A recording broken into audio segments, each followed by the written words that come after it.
guys, welcome back.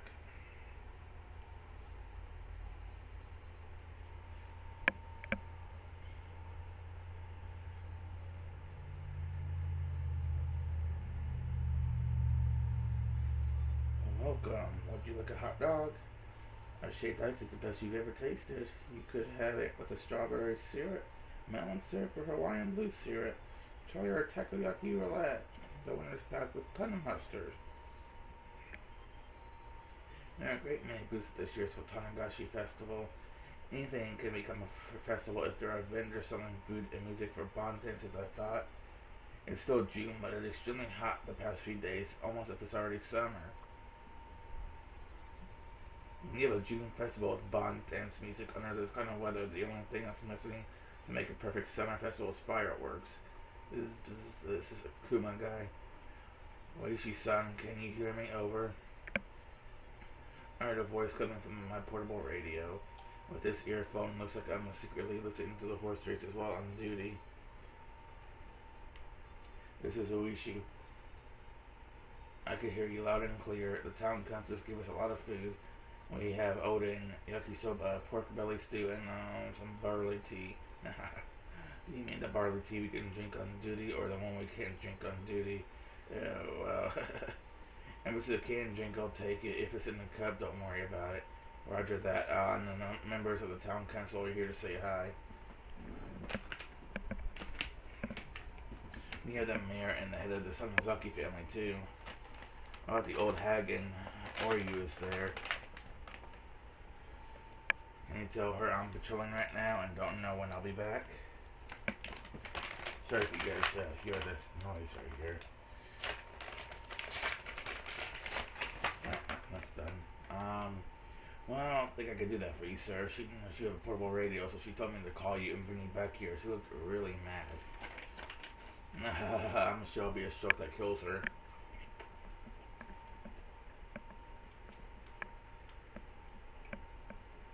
Roger that. Tell her with extreme courtesy that I'll be back soon, please. Oh, I guess I'll have to go back and then go with the locals. All of a sudden, a group of kids came running towards me from behind. After a quick look at them, I noticed that they were the granddaughter of the old bag and her friends.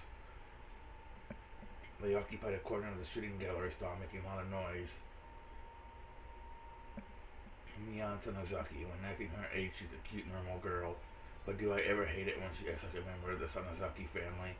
She'll be the boss of the Okonomiya Yakuza territory in 10 or 20 years, just wait and see. Well, I was thinking things like that. I didn't notice that Mian was the one taking leadership of her group this time. It was the boy. That boy, I know him. He just moved here recently. The boy from the Maibara mansion. Kiichi Maibara-kun, was it? I heard that the Maibara family is from the city and they're supposedly very rich too. But he doesn't flaunt his family's wealth and he has a good reputation because of that. Even though he just moved here, he's already adjusted to his new school and he's popular with his classmates too. Everyone in the village seems to like him as well. He's very interesting to watch as a person of many moods. Boys of his age sure have a lot of energy. To be young again. Hey, you're up next, Raina. You're lucky it's your turn. Raina, are you okay? Are you feeling sick? I'm sorry. I guess I had to pass on taking a shot. Okay, you should take a break for a bit. So that would make sense. So that would make it my turn now. The victory shall be mine. It looked like only four of them were having a good time. This girl called Reina seemed outside of that circle smiles. Her name was Reina Ryugu. What was her real name?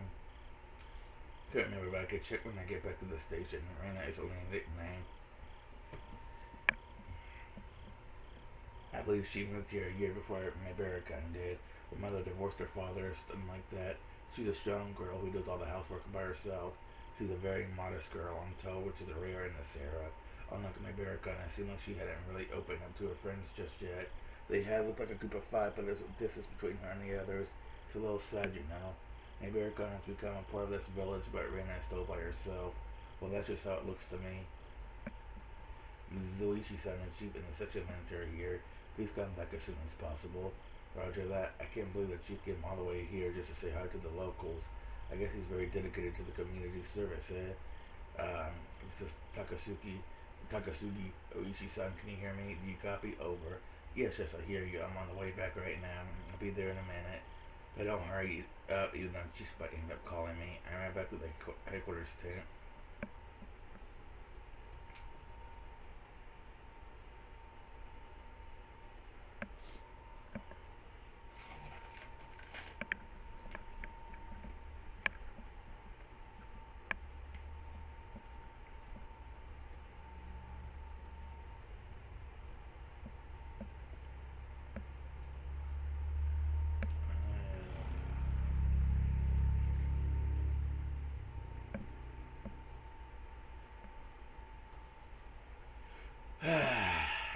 Okay, here we go. Oishi-san, Dr. Ari is here. Oh, thank you so much for coming. So what do you think, Dr. Ari? Oishi entered the cordoned off area. In there, people from forensics were taking pictures of the corpse from various angles. Ari was squatting down next to the dead body of Jiro Tamatake. When he stood up, he looked pale. I can't believe it. I know I can't believe it either. As far as I could see, he clawed out his throat with his bare hands. This is a normal way to go. Most likely it was a cause of some drug or something. Are you saying he was a drug addict? Who knows? I guess it's going to be my job to find that out. Oishi-san once with this 2x4. Maybe he was swinging it around and he threw it away and he had more fun clawing at his throat, I guess. Why was he swinging a piece of lumber around? He probably did it in self-defense. Did you notice there are several external injuries on his body? Yes, I could see some bruises. The easiest explanation I could think of is that he was attacked by someone on his way home to the Okanemiya from the festival. He was seized by the culprit, given a shot of some kind of dangerous drug, went crazy, and died. I never heard of any drug that can make people claw their throats out. I'm not a specialist, but many drug addicts injure themselves when they're in a terminal condition. Well, I'm sure the young man forensics will take care of the investigation. Excuse me, Oishi-san. We found a bicycle believed to belong to Jiro Tamatake about 800 meters away from here. I'm gonna open my soda here.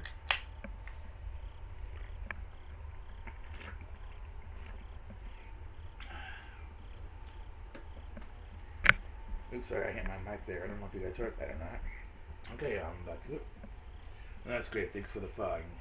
Any other clues? Not yet. They're investigating it right now.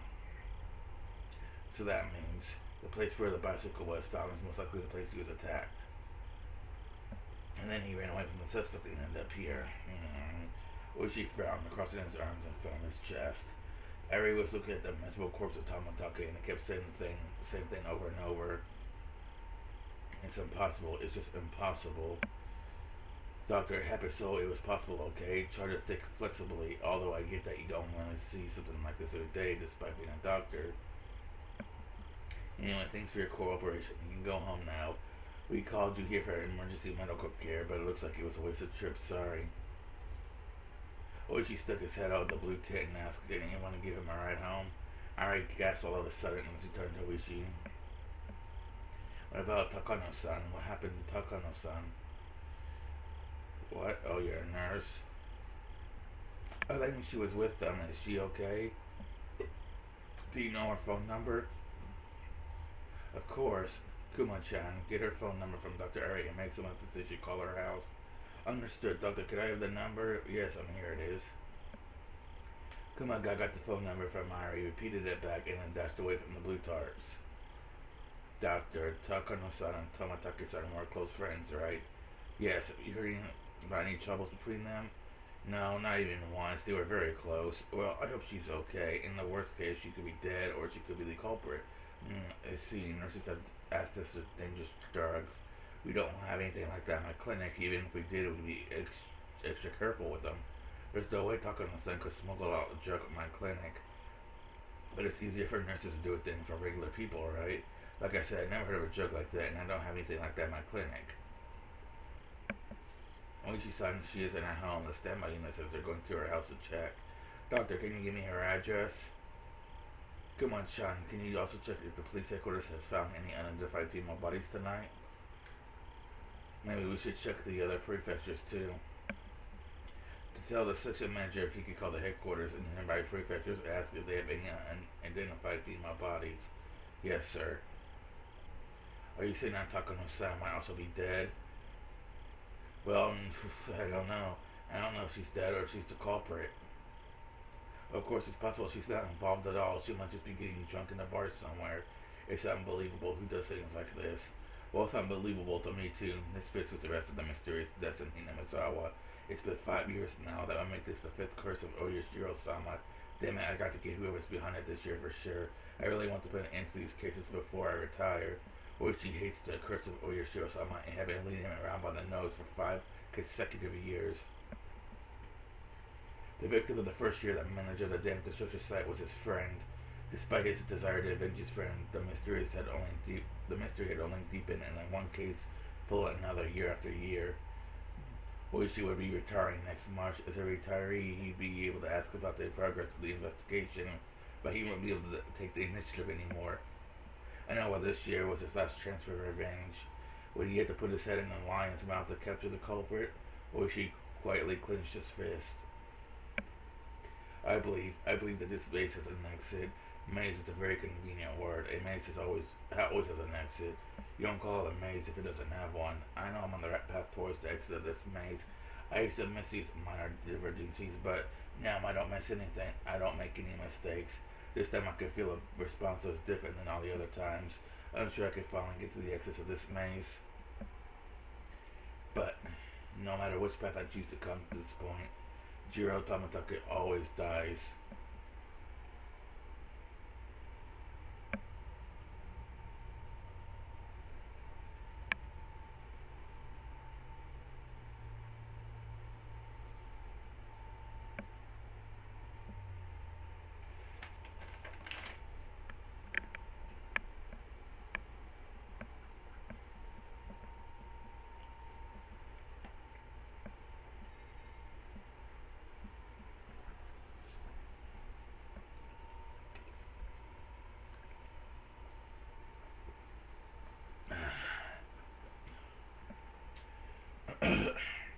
Okay.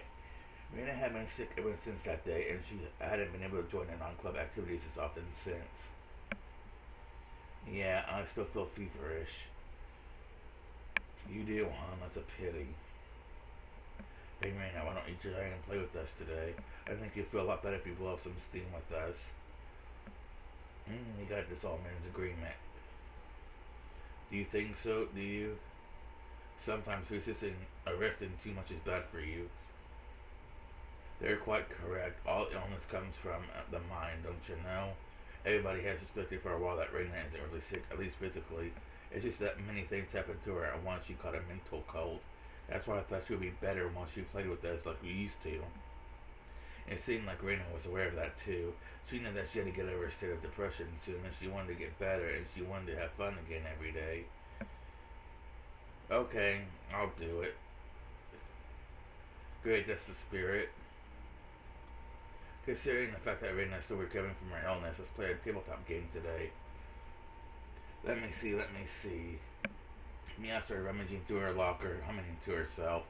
She took one game after another from the locker and put them aside. The locker definitely didn't obey the laws of physics. The amount of games she took up from the locker was more than what it could physically hold.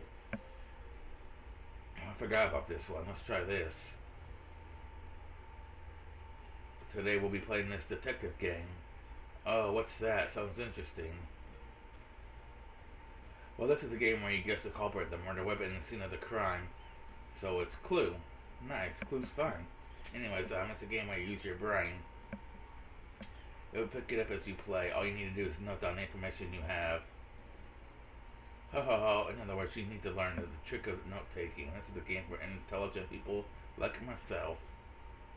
The rules doesn't seem that difficult. In short, it's a game where you sound out the cards each player holds in order to try and reason out the identity of the cards first drawn out of the deck. There are plenty of games in different formats where you try to identify something hidden in at least number of steps. This just one happens to be a competitive one of those. The key to winning this game will be how well you can organize your information. We usually like to play athletic games so that we can run around a lot, but in our club you have to be both excel academically and athletically. Alright, this is gonna be great. Let's play. Wait, now, do you remember how we still haven't decided the winner of the water gun battle? I'm gonna settle it today once and for all. Oh, are you? Then I'm not gonna easy on you. If we're not getting serious, I'll have to get serious too. Yes, indeed. Since that water gun battle, I have to reevaluate Kichi-san and Reina-san. I'm going to be merciless today. This is getting exciting. This all man's been waiting for everyone to get this fired up. Excellent, let's do this.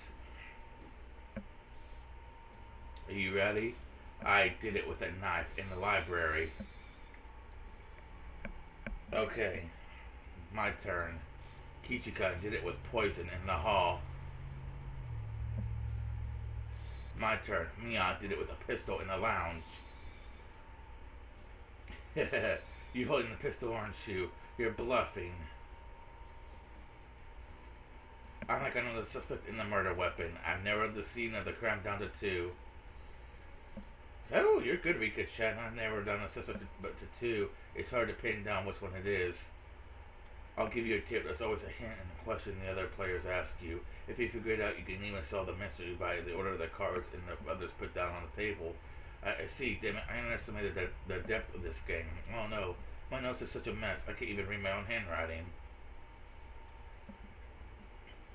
Once you acquire the skill of the note-taking, you'll have a 70% chance to win this game. But even a 70% chance would be enough to defeat me. I kind of knew I didn't stand a chance of winning this game, but I gradually started picking it up. Rina seemed to begin her energy back as she played along. It was the right decision to force her to play with us today. While we were in the middle of the game, Ch.6 came into the classroom. Ma, you look like you're having fun. Anyway, is Rigo-san here? Oh, you have a visitor. Everyone looked puzzled. Parents sometimes show up at school for some reason, but Jesus, I never call them visitors. It's rare to have a visitor at school. Wonder who it is. Well, I have to go. You can continue without me. We're gonna let the classroom matter run. I have an idea of who it is, but I'm not for sure, so I'm not gonna say it. What should we do? Should we wait for her? We really don't know how long it's gonna take. We don't know if we could continue, so let's do that. Yeah. I bet it's the dude with the glasses, Neon's bodyguard, or is it the detective? Let's find out. Oh, no interest. The glaring sun and the cool shade made for a clear contrast. Okay, detective. Yeah, that's too surprising. The old man who's holding his jacket like on his arm was waiting for me. He looked like he was overheating, and his tie was a limp.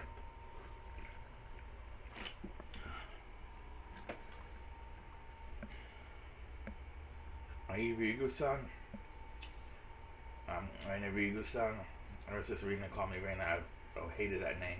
See, I don't know how to pronounce that. I mean, it looks like it would just be the same as usual. So if anyone watches this, let me know how it's really pronounced both ways. Anyways, because of that, I didn't have a good first impression of this man. Yes, that's me. You know what? Maybe I should watch the anime and I'll figure it out. Okay, anyways, yes, that's baby. I ask who you are. My car has air conditioning, so I don't want to move into there. Aren't you hot out here? He ignored my question and started walking towards the car parked before the school gate. If he wanted to talk about something normal, he would have used the teacher's office, but he wanted to talk in his car instead. I couldn't help but feel suspicious. She said she let me see him, though. That meant he wasn't a suspicious individual as far as she was concerned. Who was he? I don't bite you now. Please, this way. He called out to me while opening the rear door. Is he a policeman? Did the police find out that I killed those two? I felt anxious all of a sudden. Was this because they called a voluntary interview? I didn't want to go in that car, but if I rejected his offer, it would only make me look suspicious. I prepared myself and got in. It was really cool inside the car. A seat must cost a fortune. At least my father's car doesn't have one. Please let me know if it's too cold. I like keeping it that way, so what's this talk about? In retaliation, I ignored his question and got to the point like he did. He pulled a small notebook out of his breast pocket and flipped through it, and he picked out a photo from it. This photo showed the face of a goofy-looking man. Please tell me if there's anything you know about this person. The man in this picture was expressionless and looked half asleep. Sometimes you can't even recognize your own family members in a photo where they don't have an expression. So there's no way I could recognize the person who wasn't related to me. But anyway, there was a bit of a relief. This had nothing to do with Rena and her partner. There were scribbles on his shirt, and we found the signatures of students at his school, including yours, Rigu-san. Is this Tamatake-san? I don't feel his usual carefree unreliableness from this picture at all. From this half-awake, emotionless face. How about this woman, then? I knew what he was going to show. Her name is Mio-san, Mio Takano-san. When did you see them last? I think it was right after the Watanagashi festival. Didn't you notice anything strange? Anything? Please tell me. Did something happen to them?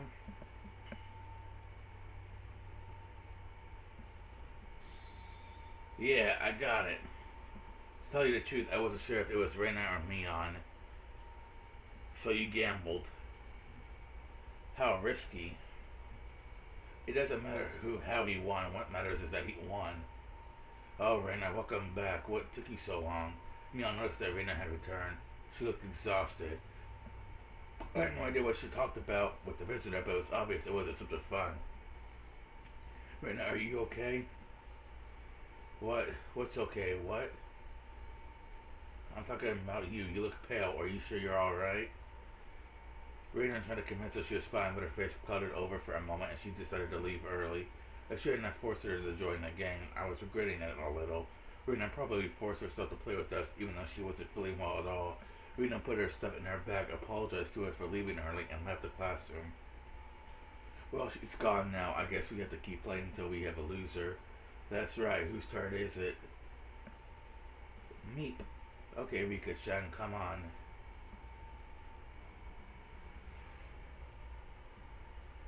Okay, let's take a few minute break here. Well, whatever, it gets to a point where I can pause. Okay, here we go. Alright, that was a nice break.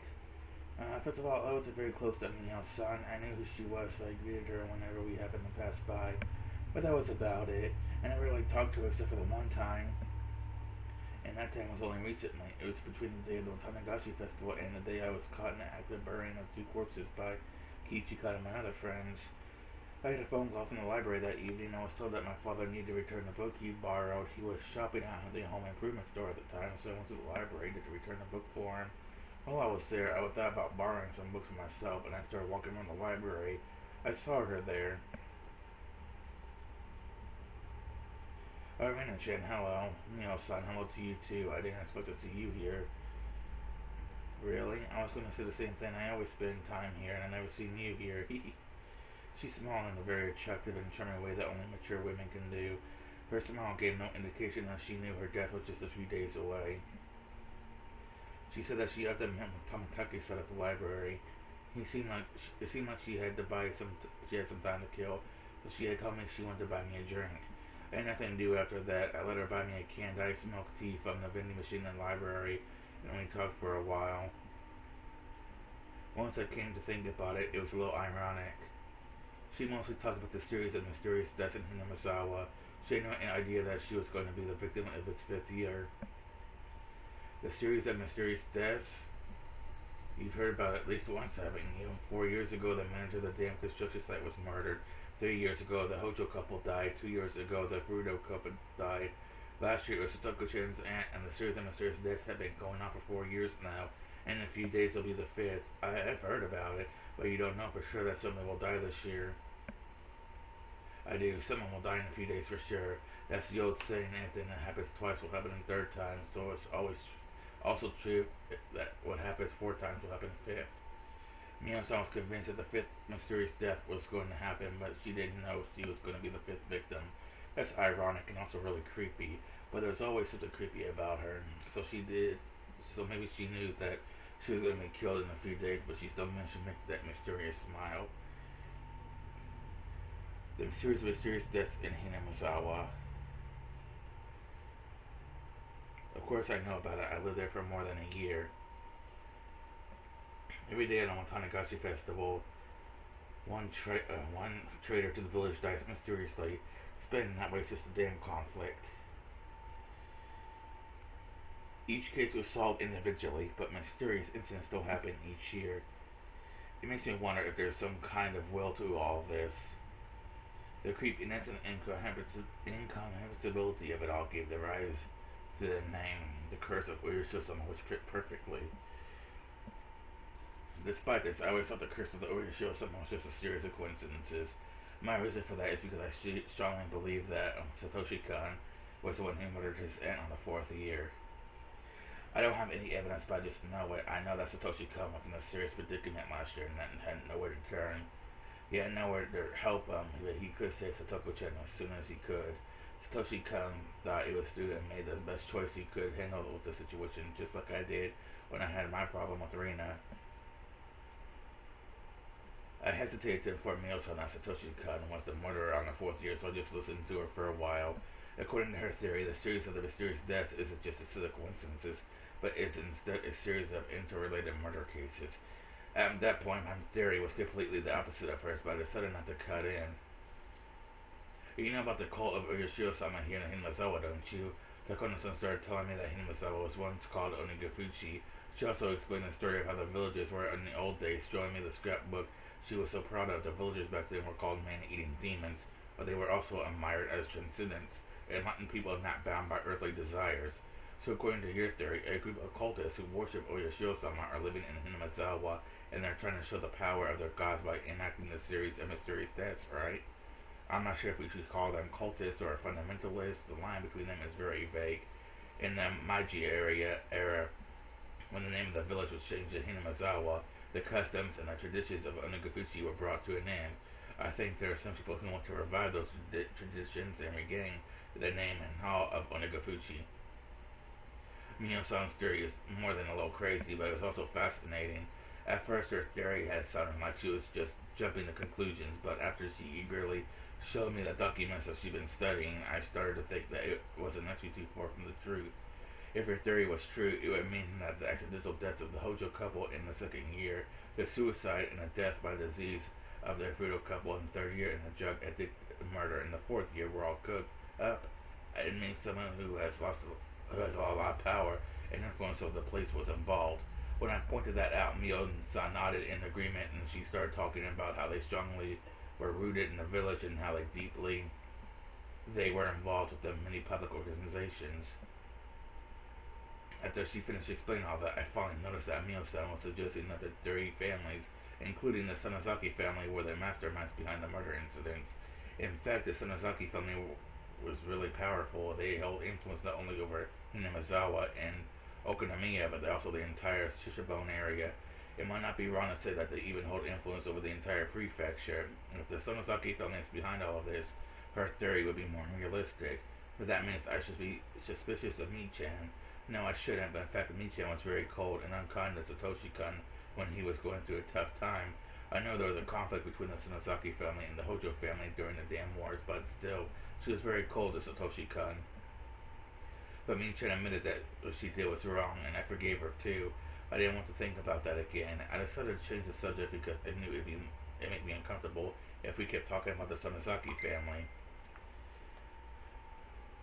First of all, what is the people's belief in Oyashiro-sama all about? It's a little funny that demons and humans wanted to coexist. In folk tales, humans usually try to wipe out the demons. That's quite true. That's why Oyashiro-sama is interesting. There are actually many stories that say people in old days worshipped a god that drifted to our world in the land of the gods. It's the worship of drifted gods, in other words. There are a number of myths all over the world about worshiping a god who came from beyond the sea or from a river. The gods in those myths are actually people who came from different countries, right? That's generally the theory, yes. Ancient Japanese culture was far behind that of other nations. When Japanese people noticed they saw a foreigner from a developed country, they were so impressed by the knowledge the person had that they started worshiping them as a god. That's one theory. I heard that red oni and blue oni were actually foreigners who drifted ashore in Japan because their boats got shipwrecked. The Japanese might have created Tinku out of foreigners too. They probably saw a foreigner who had a reddish skin and with a very long nose. Well, you're pretty sharp in that, Shin. I agree with you. I think most of the gods worshipped are based on encounters with foreigners. But if that's so, Onogafuchi's just a god worship would have been a contradiction. Do you know what it is? No, I don't. It's easy. Onogafuchi isn't adjacent to the sea. Oh, of course. In order to have any connection to foreigners, the place in question must also have a connection to the outside world. In Western countries, that connection would be rivers running between adjacent countries. In Japan, that connection would be the ocean, so most of the legit god stories in Japan originated near the shores. Is there a possibility that the foreigner watched the shore somewhere else first and then traveled to Onogafuchi? Well, the thing about the worship of Yoshio-sama is it specifically pinpoints Onogafuchi Swamp as the place where demons first appeared. The swamp isn't connected to any river, so how could a foreigner wash up there? That's why the mystery of Oyashio-sama is so interesting. How much do you know about the legend of Oyashio-sama? I just read a picture book about it in school. I feel like I know a lot about it, but I actually don't. I just have an extreme fear of the rule not to leave Inamizawa. After all, my life went wrong after I left. I felt dizzy when I tried thinking about it further, so I stopped. When everything went wrong in Ibaraki, I met Oyashio-sama and he told me to go back to Inamizawa. No, I'll get dizzy. Don't try to remember. Don't try to remember. I can't remember. I got desperate because I felt responsible for the divorce. I just used Oyashio-sama as an excuse for my mental instability, and I told my father I wanted to go back to Hinamizawa, right? But wait, Oyashio-sama did come to me. Oh no, the colors are too dazzling. I can only remember the vivid color, the pills, and the dizziness. That's all you need to know. The demons came out of the Onogafuchi swamp and they attacked the villagers. Oyashio-sama saw it and came down to save the villagers from the demons by exiling them to hell. The demons cried and the villagers felt bad for them. They decided to let the demons live in the village with them. Oyashio-sama was impressed by the kind hearts of the villagers, so he gave human forms to the demons and let them coexist. The blood of the demons blended with that of the villagers as they lived alongside each other. That's exactly what I read in the book. Felt dizzy like I was going to faint because I touched the one memory I didn't want to. The people say that most myths are based on an event of some sort that happened a long time ago. What event do you think is the truth behind this myth? Because I was still feeling dizzy, all I could do was tilt my head quizzically. It seemed like Mio-san was expecting a response because she smiled, looking satisfied that she successfully made me confused. She took a scrapbook out of her paper bag. I'll let you borrow this for a while. Thank you, but don't worry, just read it whenever you have some time to kill. I want to know what you think about this things written in the scrapbook. I'd like to know even if you disagree with me because you really are very sharp. Jiro-san isn't interested in things like this at all, so I appreciate your input. I had a little truth but to take the scrapbook. Apparently Mio-san came to the library often, so I figured I could return it to her whenever I came to return my books. However, the day I returned the scrapbook to Mio-san never came. What's wrong? You don't look good. Are you feeling okay? I got a summer cold. I'm still recovering from it. It wasn't the summer cold that was making me feel dizzy. I always get dizzy when I try to remember the time I met Oyashio-sama in Ibaraki. I mustered all my courage and asked her, and my memory of those days in Ibaraki is blurry. I know I met Oyashio-sama and nobody believed me, and they told me that it was a hallucination. But I thought Mio-san would listen to me. Mio-san, can I talk to you about something? Yes, of course. You listened to me, so it's my turn to listen to you. Well, also about Oyashio-sama, you might laugh at me. I won't. You don't laugh at me either. Mio-san said it in a very gentle and mature way that encouraged me. Even so, I still hesitated to talk, but there was probably nobody but Mio-san whom I could talk about something like this. I gathered my courage and spoke. I have met Oyashio-sama. You have? Huh? Yes, I used to live in Hinamizawa until right before I went to elementary school, but my mother got a job at Ibaraki, so we moved. Well, you know what that means, right? Yes, I do. You broke the rule of Oyashio-sama, which is to never leave Hinamizawa. That's right, and that means many things happened. My mother divorced my father, and my family was broken. I got desperate and did some bad things. It must have been terrible. Then what happened? I started hating everything in this world, and I started to feel like everybody was happy, was looking down on me. That's when the mysterious existence started to appear. You mean Oyashio-sama? The first time it came to me was, please don't tell anybody about this. It was when I started injuring myself by cutting my body with a knife. I cut my neck and something very dirty and gross came out with the blood from the wound. It was, I'm not gonna laugh. Go on. The chill I felt at the time came back to me. I sealed that memory away so I wouldn't have to remember it ever again. And once I unsealed it, I started remembering things one after another. Yes, back then there was something in the blood, something crawling out. It was countless dark red maggots. They squirmed up out of my neck with each drop of blood, but they wanted to stay in my body, so they crawled back in through the cut. I didn't want those stupid things to get back in my body, so I clawed them out of the cut on my neck to get them out, but I hurt so much and I only made my hands and neck bloody. I got scared all of a sudden. I was scared because I thought there was that many nasty maggots in my blood vessels. So I cut a blood vessel on my thigh just to see how it looked. If I could see it better if it was my thigh. But then they oozed up from there too. So many of them. I understand Rico-san, so please calm down. No, you don't understand. The maggots came out of my blood and they were trying to get back inside my veins. It really, really itches. Please bring a doctor. No, don't call it that like that. Bring me a sedative. Hurry. Hold her down. Please kill the maggots in my veins. Please take all the blood out of my body and flush my veins out. There's so many of them in there. Why don't you believe me? I'll show you. You believe me if you see them, right? I don't want to get any more shots. No.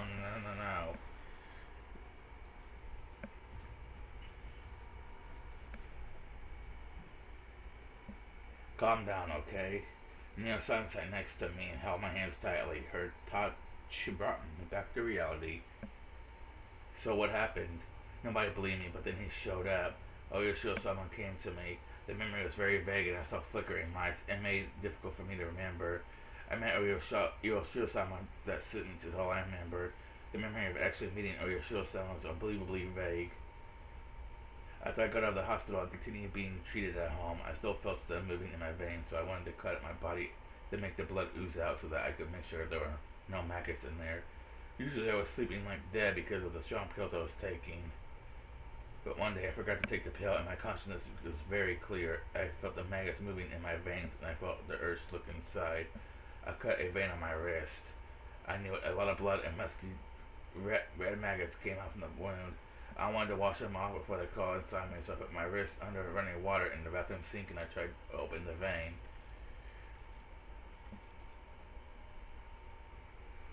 Water, blood, and maggots ran down the drain. Just like squeezing out the pus from a pimple, I squeezed at the vein to get dirty blood and maggots. I kept doing it. My arms started to feel numb and I felt cold, but I kept doing it. I thought I might die from losing too much blood, but I kept doing it. My body was filled with maggots. I had to squeeze all my blood out of me. And then a very bright light shone upon me. It was a very bizarre sensation. I never experienced anything like it in my life. All of a sudden, the dark bathroom was filled with a bright light.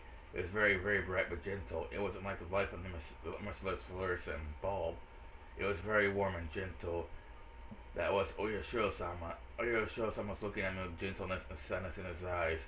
He touched my wound and the maggots started melting and disappeared in front of my eyes. That wasn't all. All the maggots were moving throughout my veins disappeared too. Oyashiro-sama taught me these maggots were the curse. People with the demon's blood can't live outside of Hinamizawa. It's the rule. Unfortunately, you've been cursed. It's very sad and I feel sorry for you. There's only one way to save you, and that's what he said. What should I do? The answer is very simple. All I need to do is go back to Hinamizawa. I unconsciously knew that before I heard it from Oyashiro-sama. People who are born in Hinamizawa must never leave. But I broke Oyashiro-sama's rule and I left Hinamizawa. That's why my family was broken and I lost my mind. If I hadn't left Hinamizawa, nothing would have gone wrong. Also, I had to go back. Oyashiro-sama also told me this. He could make the maggots of the embodiment of the curse disappear, but only temporarily, because I lived far away from Hinamizawa. After a while, the power of the Oyashiro-sama would fade away and the curse would start eating my body again. If that happened, the maggots would take over my body and I would go insane and die. I must go back to Hinamizawa before his power to hold down the curse faded away. That's what Oyashiro-sama told me. He did. I heard them tell me that. I should have gone back to Hinamizawa earlier. That's why Oyashiro-sama came to me to put his curse on me. But he gave me a chance. He gave me a chance to pay for the sin of leaving Hinamizawa. Dad, listen, Oyashiro-sama is going to help us. Let's go back to Hinamizawa. Hinamizawa is the place where we must live. If we don't, not only me, but you might be cursed too. Let's go back to Hinamizawa. We need to hurry, or Oyashiro-sama's curse will fade away. My body will be eaten by the maggots. Oh no, Oyashiro-sama's following me. He's telling me to hurry. He follows me everywhere and he keeps telling me to hurry.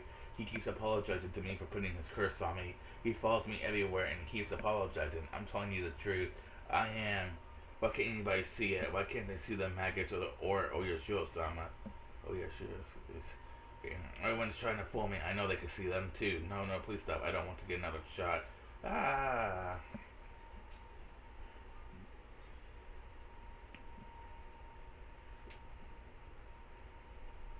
Are you okay? I was breathing hard and Mino-san was holding my shoulders.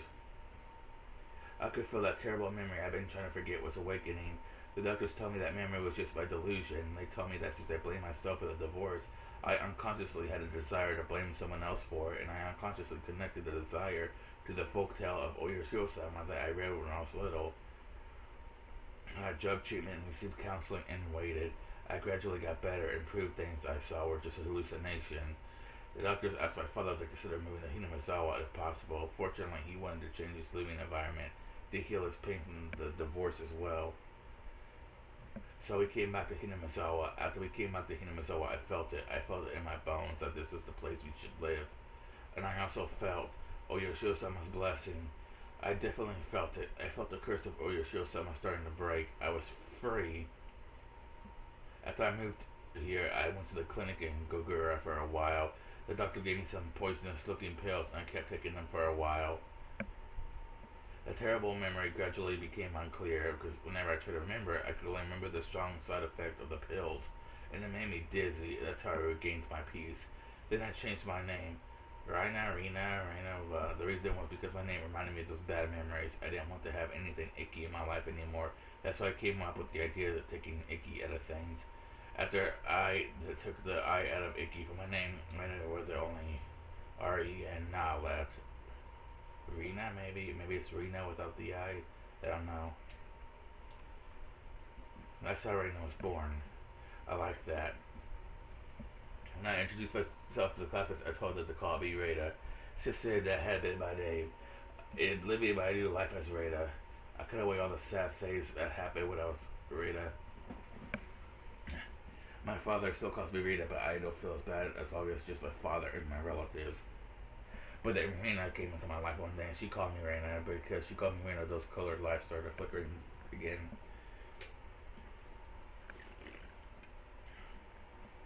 I should forget about it. The lights were still flickering. I'm sorry. Was I panicky that badly? You were muttering to yourself. I'm glad you calmed down. Judging by Mio-san's reaction, I wasn't panicking as badly as I thought. But I probably had those panics and hallucinations several times. If I started screaming and yelling like I once did, they'd take me away to the hospital again for sure. I'm certain I met Oyashiro-sama. I saw the maggots. It's hard to believe, right? Mio-san smiled, looking a little confused. I couldn't believe her. I didn't expect her to believe it. I'm sure it was just a strange memory I created for myself in the hallucinations. I can't believe I can't trust myself. That's the worst feeling of all. Man, that's a shame. First of all, you don't have to worry about anything. Yes, I'm talking about the curse you're afraid of, and the maggots that you saw in your blood. According to what Oyashiro-sama said, you're free from them as long as you stay in Hinamizawa, right? Yes, that's what he said. Then you don't have to be scared. You don't have to worry about anything. You're in Hinamizawa right now. Well, this library isn't Okunomiya, but it's very close to Hinamizawa. I'm sure it's okay with Oyashiro-sama. You don't feel anything moving in your veins right now, do you? No, I don't. So there's nothing to worry about. You're following Oyashiro-sama's rules. There's nothing you should be scared of. Is there? Right? No. I didn't know until then, but she was such a warm-hearted person. I met many doctors and talked to them about this, but they always ignored me and didn't really listen. All they did was give me a drug I hated. On the other hand, Mio-san didn't deny my story or the existence of Oyashiro-sama. The people in this village whispered behind her back that she's a little crazy, but she was actually a very kind person, I thought. Rena-chan, I believe everything you just told me. Thank you so much. You're the first one that ever said that to me. Here, so are you. You're the first who did laugh at me and listen to me so seriously. I think we could be good friends. Mio says, while touching my head with hers. Well, I'll let you borrow my secret files and scrapbooks. These are top secret. I didn't want to show you these to anybody, but you're special. I think I could trust you. I know you'll take them seriously. She took a few scrapbooks out of her paper bag and handed them to me. Let me know what you think after you read them. There might be something in them that only you can understand. Miyosa was acting mysteriously. She smiled mischievously and put her index finger on her lips as a sign to keep it a secret. Don't tell anybody about these scrapbooks so that I'm studying these, okay? Were these keeping a secret? Okay, I got it. If they find out what I've been studying this, they might get rid of me. She laughed after she said that. They might erase her. That's what she said, and she went missing. She left me her scrapbooks, but that's not all there is to it. It's the way Tsumihoroboshi died. Oishi-san said he committed suicide because of the state of excitation. Because by some kind of drug, but I know what really happened. I didn't tell Wushi about it. I don't think he'd believe me even if I told him.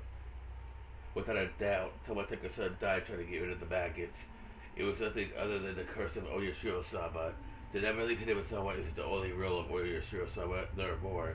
He might have broken one of them without knowing it. Oishi-san told me. Tsumihoroboshi was taking pictures of this camouflage during a secret ritual dance, and some people got mad at him for it. Then Oyashiro-sama put this curse on Tsumihoroboshi because he violated the secret ritual dance. It might be for another reason. Anyway, he died from the curse of Oyashiro-sama without a doubt. Does that mean Oyashiro-sama put his curse on Miyo-san too? Investigating the gods is the same as getting close to the gods. It's disrespecting them. But Miyo-san told me that they might get rid of her if they found out about her investigation.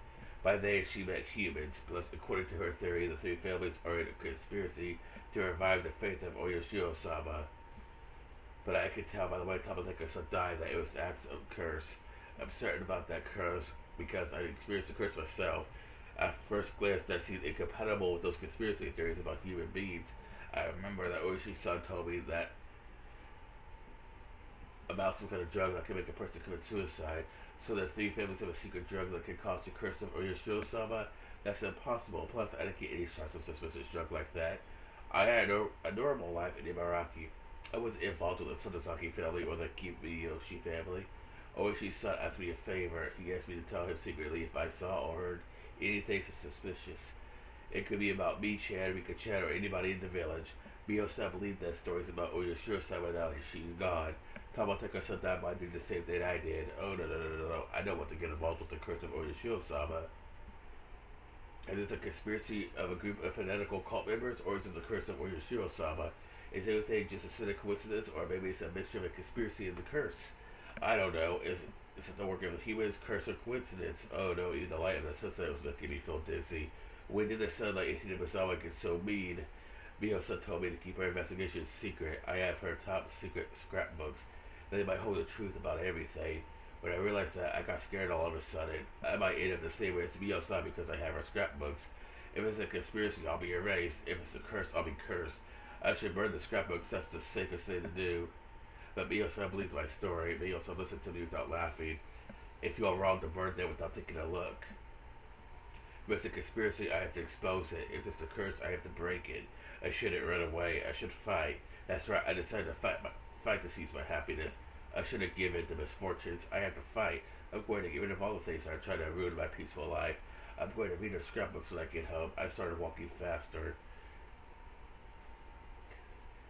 And this is probably where this part is over.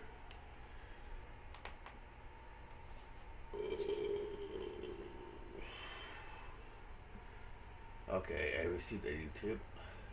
Let's go ahead and read that tip.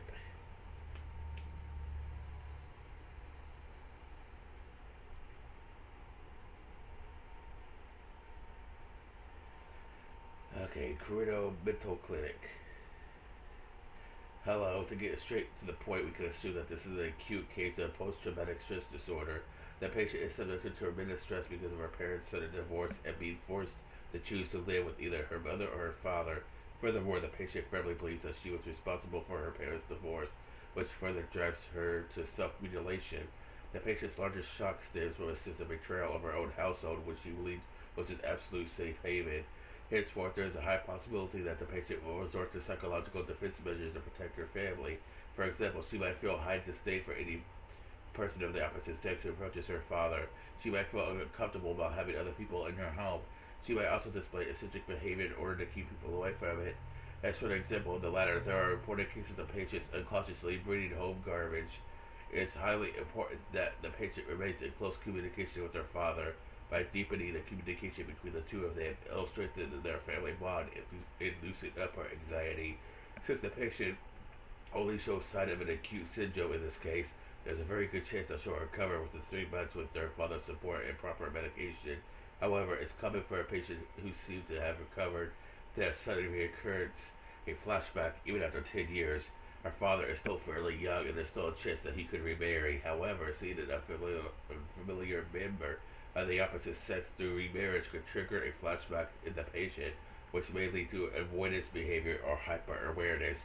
Please explain this part thoroughly to the father in order for him to understand the recovery process. Should the father decide to remarry, it's recommended that he should hold off in telling the patient until she reaches the age where she is capable of living independently. Also, the cause of the patient's psychosomatic self-mutilated behavior, delusional parasitosis, seems to be his own cultural bound syndrome. The patient blindly believes that leaving her home village will cause a curse, and that this curse was the cause of her parents' divorce.